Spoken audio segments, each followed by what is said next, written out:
रावण कौन था और क्यों भगवान विष्णु को उसका वध करने के लिए अवतार लेना पड़ा था। त्रेता युग में जन्मा रावण एक ऐसा दुष्ट राक्षस था जो भगवान शिव का भी अनन्य भक्त था। उसका जन्म ब्राह्मण राक्षस कुल में हुआ था, लेकिन उसके अंदर राक्षस प्रवृत्ति के गुण ज्यादा थे। ब्राह्मण होने के कारण उसे समस्त वेदों व शास्त्रों का अच्छे से ज्ञान था, लेकिन उसके कर्म राक्षसों के समान थे। रावण ने अपने जीवन में कई वरदान प्राप्त किए थे, लेकिन उसकी सबसे बड़ी भूल माता लक्ष्मी के अवतार माता सीता का हरण करना था। इस घटना ने रावण समेत उसके कुल का नाश कर दिया था। रावण के पापकर्म ही ऐसे थे कि भगवान विष्णु को पृथ्वीलोक पर अवतार लेना था। सप्त ऋषियों व 10 मुख्य प्रजापतियों में से एक महर्षि पुलस्त्य के पुत्र महान ऋषि विश्रवा हुए। दूसरी ओर राक्षस कुल में सुमाली के 10 पुत्रों व 4 पुत्रियों में से एक कैकसी थी। सुमाली अपनी राक्षसी पुत्री कैकसी का विवाह उच्च कोटि के पुरुष से करवाना चाहते थे, लेकिन उन्हें पृथ्वी पर कोई भी ऐसा महान राजा दिखाई नहीं दिया। अंत में कैकसी ने महान ऋषि विश्रवा को अपने पति रूप में चुन लिया। ऋषि विश्रवा का पहले से ही एक पुत्र था जिसे धन का देवता कुबेर के नाम से जाना जाता है। कैकसी से उनके विवाह के पश्चात उन्हें रावण पुत्र रूप में प्राप्त हुआ। रावण रामायणा रावणा को कई नामों से जाना जाता है जो उसकी विभिन्न विशेषताओं को दिखाता है, जैसे कि दशानन, दशग्रीव, दशाकंथा 10 सिर होने के कारण, लंकापति, लंकेश, लंकेश्वर, लंका का राजा होने के कारण। रावण के अलावा महर्षि विश्रवा व कैकसी के कई अन्य पुत्र पुत्रियां भी हुए। रावण के 7 भाई व 2 बहनें थीं जिनके नाम हैं कुबेर, कुंभकर्ण, विभीषण, अहिरावण, महिरावण, खर, दूषण, शूर्पणखा, कुंभिनी। इन सभी भाई बहनों में कुबेर सबसे बड़े व धार्मिक प्रवृत्ति के प्राणी थे, क्योंकि उनके माता पिता दोनों ब्राह्मण थे। विभीषण राक्षस पुत्र होने के बाद भी भगवान विष्णु का भक्त था। अन्य सभी में राक्षसी प्रवृत्ति के गुण विद्यमान थे। रावण की 3 पत्नियां थीं, जिनमें मुख्य मंदोदरी थी। अन्य 2 में एक का नाम धन्यमालिनी था तथा तीसरी का नाम कहीं लिखित नहीं है। इन 3 पत्नियों से रावण को 6 पुत्र प्राप्त हुए, जिनके नाम हैं मेघनाद, अक्षय कुमार, अतिकाय, नारंतक, देवांतक, त्रिशिरा। पहले लंका का राजा कुबेर था, जिसके पास पुष्पक विमान भी था। कुबेर को पुष्पक विमान देवशिल्पी विश्वकर्मा जी ने बनाकर दिया था। जब रावण बड़ा हो गया तब उसने अपनी शक्ति के प्रभाव से कुबेर से लंका छीन ली तथा स्वयं लंका का स्वामी बन गया। रावण के भय से कुबेर लंका को छोड़कर चले गए। अब रावण का लंका पर एक छत्र राज था। उसके भाई व पुत्र शासन संभालने में उसकी सहायता करते थे। अपने 2 भाइयों खरदूषण को उसने समुद्र के उस पार दंडकारण्य के वनों में छावनी बनाने का आदेश दिया था। रावण ने अपने 2 भाइयों कुंभकर्ण व विभीषण के साथ मिलकर हजारों वर्षों तक भगवान ब्रह्मा की कठोर तपस्या की। इससे रावण को कई वरदान प्राप्त हुए। उसने भगवान ब्रह्मा के बनाए किसी भी प्राणी से अपनी मृत्यु न होने का वरदान मांगा, लेकिन मनुष्य व वानर को छोड़कर। रावण मनुष्य व वानर को तुच्छ समझता था, इसलिए उसने अपने वरदान में इन दोनों को नहीं मांगा। इसके साथ ही रावण ने अपनी नाभि में अमृत भी पा लिया, जो उसे कभी मरने नहीं देता था। यदि किसी कारणवश रावण का वध भी हो जाता तो उसकी नाभि का अमृत उसे पुनः जीवित कर देता। रावण भगवान शिव का बहुत बड़ा भक्त था। उसने भगवान शिव को प्रसन्न करने के लिए बहुत प्रयास किए थे। एक बार उसने अपने हाथ से कैलाश पर्वत को उठाने का प्रयास किया था, तब भगवान शिव ने अपने पैर के भार से रावण का हाथ कैलाश पर्वत के नीचे दबा दिया था। अपने हाथ के दबने के बाद भी रावण शिव की भक्ति करता रहा। रावण को वीणा बजाने में बहुत रुचि थी। वह भगवान शिव के तांडव की धुन को अपनी वीणा पर बजाकर उन्हें सुनाया करता था। इससे प्रसन्न होकर महादेव ने रावण को एक शक्तिशाली खड्ग व लिंगम उपहार में दिया था। इन वरदानों को पाने के पश्चात रावण की शक्तियां और अधिक बढ़ गई। इसके साथ ही उसकी तीनों लोकों को जीतने की महत्वाकांक्षा भी बढ़ गई थी। उसने पाताल लोक को जीतने के लिए अपनी बहन शूर्पणखा के पति विद्युतजिह्व का भी वध कर डाला था। इसके बाद शूर्पणखा ने मन ही मन रावण की सर्वनाश करने की प्रतिज्ञा कर ली थी। रावण ने पाताल लोक पर अधिकार कर वहां का राजा अपने भाई हिरावन को बना दिया था।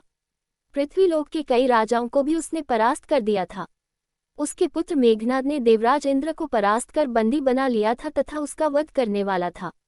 तब भगवान ब्रह्मा ने आकर इंद्र के प्राणों की रक्षा की थी। सभी ग्रह व नक्षत्र रावण के नाम से भय खाते थे। उसने अपनी ही पुत्र वधू रंभा के साथ दुराचार किया था, जिस कारण उसे अपने भतीजे नलकुबेर से श्राप मिला था कि वह किसी भी पराई स्त्री को उसकी इच्छा के विरुद्ध दुष्कर्म करने का प्रयास करेगा तो वह जलकर भस्म हो जाएगा। रावण अपने राज सिंहासन पर अपने पैरों के नीचे शनि देव को रखता था तथा उसके महल में सभी नवग्रह, नक्षत्र इत्यादि दास रूप में थे। अपने इसी विश्व विजयी अभियान के कारण रावण का अहंकार 7वें आसमान तक पहुंच गया था। इस तरह से आपने रावण कौन था, इसके बारे में जान लिया है। अब हम आगे आपको बताएंगे कि रावण के जीवन में क्या कुछ घटित हुआ था। ऐसा नहीं है कि रावण ने जितने भी युद्ध किए उसमें हमेशा उसकी जीत हुई। उसे कई बार पराजय का भी मुख देखना पड़ा था। इसमें रावण के द्वारा मुख्य रूप से 5 युद्ध हारे गए थे। उनके ये युद्ध इंद्रदेव, सहस्त्रबाहु, बाली और श्रीराम के साथ हुए थे। रावण ने जब देवलोक पर आक्रमण किया था तब सभी देवताओं ने मिलकर उसके साथ युद्ध किया। इंद्रदेव ने अपनी शक्ति से रावण को हरा दिया था और उसे बंदी बना लिया था। तब उसके उत्तरा मेघनाद ने उसकी प्राण रक्षा की थी। रावण का युद्ध सहस्त्र से भी हुआ था। एक बार जब रावण ने सहस्त्रबाहु को अपना अहंकार दिखाया तब उसने अपनी 1000 भुजाओं से रावण के अहंकार को चूर कर दिया था। बाद में भगवान परशुराम ने सहस्त्रबाहु का वध कर दिया था। रावण ने किष्किंधा के वानर राजा बाली से भी युद्ध किया था। बाली ने न केवल रावण को हराया बल्कि 6 माह तक उसे बंदी भी बनाकर रखा। इस कारण रावण को बहुत अपमानित होना पड़ा था। श्रीराम ने रावण को 2 बार पराजित किया था। राम रावण युद्ध में रावण कुछ महाबली योद्धाओं के मरने के बाद स्वयं ही युद्धभूमि में आ गया था। तब श्रीराम ने उसे पराजित करके ये कहकर जाने दिया था कि अगली बार पूरी तैयारी के साथ आए। इस प्रकार युद्ध के आखिरी दिन रावण की श्रीराम के हाथों न केवल हार हुई थी बल्कि उसका वध भी हो गया था। रावण का सही मायनों में रामायण में प्रवेश अब से होता है। रावण के जीवन में जो सबसे बड़ी भूल थी वह थी मां लक्ष्मी के रूप मां सीता का अपहरण। एक दिन रावण अपने राजमहल में बैठा था कि तभी उसकी बहन शूर्पणखा रोती हुई वहां आई। उसकी नाक व एक कान कटा हुआ था। शूर्पणखा ने भरी सभा में बताया कि अयोध्या के राजकुमार श्रीराम के छोटे भाई लक्ष्मण ने उनका ये हाल किया है। इसके साथ ही श्रीराम ने उनके 2 भाइयों खर व दूषण का भी वध कर दिया है। शूर्पणखा ने भरी सभा में सीता के रूप व गुणों का वर्णन किया तथा उन्हें रावण के लिए उपयुक्त स्त्री बताया। उसने सीता को विश्व की सबसे सुंदर स्त्री बताया। रावण सीता का ऐसा वर्णन सुनकर मनमोहित हो गया तथा उन्हें पाने के लिए बेचैन हो उठा। उसने अपने मामा मारीच की सहायता से माता सीता का पंचवटी से अपहरण कर लिया। इसके लिए उसने छल का आश्रय लिया तथा चुपके से माता सीता को लंका ले आया। वहां लाकर उसने माता सीता को स्वयं से विवाह करने के लिए बहुत मनाया लेकिन वे नहीं मानी। रावण जानता था कि यदि वह सीता की आज्ञा के बिना उसके साथ कुछ भी करेगा तो अपने भतीजे के मिले श्राप के फलस्वरूप जलकर भस्म हो जाएगा। सीता अपहरण के कुछ माह के पश्चात रावण को किसी वानर के द्वारा अशोक वाटिका में उथल पुथल किए जाने की सूचना मिली तो उसने अपने छोटे पुत्र अक्षय कुमार को भेजा। वह वानर कोई और नहीं बल्कि स्वयं हनुमान थे जो माता सीता को ढूंढते हुए वहां आए थे। हनुमान ने अक्षय कुमार का वध कर डाला। इसके बाद रावण ने मेघनाद को भेजा। मेघनाद के द्वारा हनुमान को बंदी बनाकर रावण की सभा में प्रस्तुत किया गया। हनुमान ने माता सीता को सम्मान सहित लौटा देने व श्रीराम की शरण में जाने को कहा लेकिन रावण ने उनका उपहास किया व उनकी पूंछ में आग लगा दी। इसके बाद हनुमान ने रावण की लंका को जला डाला और वह कुछ नहीं कर सका। इस अग्नि में रावण को बहुत नुकसान हुआ था जिसमें उसके कई शस्त्रागार, सुरक्षा परकोटे इत्यादि जलकर खाक हो गए थे। तब रावण ने इसे वापस बनवाने में बहुत धन खर्च किया था। इसके बाद रावण को सूचना मिली कि श्रीराम किष्किंधा के नए राजा सुग्रीव को साथ लेकर समुद्र पर राम सेतु बना रहे हैं।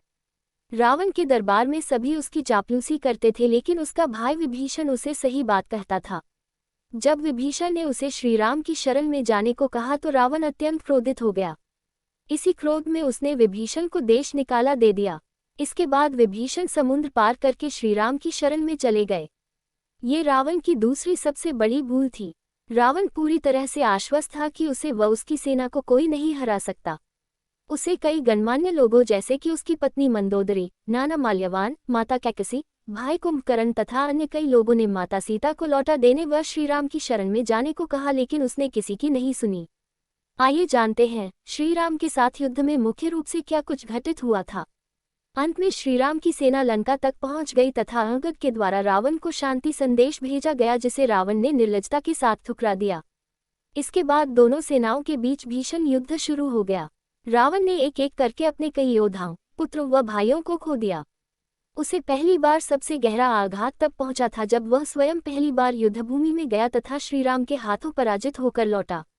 अपनी हार से रावण इतना ज्यादा बौखला गया था कि उसने अपने महापराक्रमी भाई कुंभकर्ण को जगा दिया। कुंभकर्ण ने पहले रावण को समझाने का प्रयास किया लेकिन उसके ना समझने पर वह युद्ध भूमि में गया। तब रावण को दूसरा आघात लगा जब कुंभकर्ण के वध की सूचना उसके पास आई। अब तक रावण के सभी भाई पुत्र व योद्धा मारे जा चुके थे, केवल उसके पुत्र मेघनाथ व भाई अहिरावण को छोड़कर। जब रावण ने अपने पुत्र मेघनाथ को युद्ध के लिए भेजा तो पहले दिन वह श्री राम व लक्ष्मण को नागपाश में बांधकर विजयी होकर आया। बहुत दिनों बाद रावण अपनी विजय से इतना खुश हुआ था, लेकिन कुछ ही देर में उसके पास सूचना आई कि गरुड़ देवता ने राम लक्ष्मण को नागपाश से मुक्त कर दिया है।